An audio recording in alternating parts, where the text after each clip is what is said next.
Oscar world সিনেমার সবচেয়ে বড় মঞ্চ, আর এবার ভারতীয় গল্প পৌঁছে যাচ্ছে সেই দৌড়ে।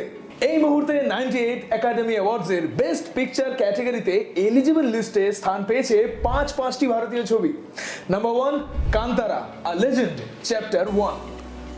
Tanvi the great, Mahavatar, Narasimha, tourist, family, sister, midnight.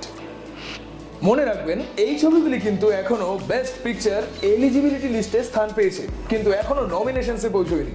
তবে আরেকদিকে হোমবাউন্ড ছবিটি ভারতের অফিসিয়াল এন্ট্রি হিসেবে স্থান পেয়েছে বেস্ট ইন্টারন্যাশনাল ফিচার ফিল্ম ক্যাটাগরিতে।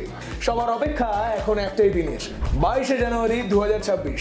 সেদিনই জানা যাবে কারা পৌঁছচ্ছে অস্কারের ফাইনাল লড়াইয়ে। ইন্ডিয়ান অডিয়েন্স এখন আর শুধু রমকম বা মিনিংলেস অ্যাকশন ফিল্মস নয়, কালচারালি রুটেড এবং স্ট্রং স্ক্রিন প্লের সাথে মিনিংফুল, অথেন্টিক এবং রিয়েলিস্টিক গল্প দেখতেই বেশি পছন্দ করে। আপনার কি মনে হয়, কোন ভারতীয় ছবিগুলি এলিজিবল বা শর্টলিস্টেড স্টেজ থেকে নমিনেশনসে পৌঁছবে? ইন্ডিয়ান ফিল্মস কি পারবে মানুষের মনের সাথে সাথে অস্কারের মঞ্চেও জায়গা করে নিতে? আপনার কি মনে হয়? কমেন্ট করে অবশ্যই জানান। রিলটিকে লাইক এবং শেয়ার করে সাবস্ক্রাইব করে দেখতে থাকুন অপটেজ মিডিয়া, আর ফলো করুন ফেসবুক এবং ইনস্টাগ্রামেও।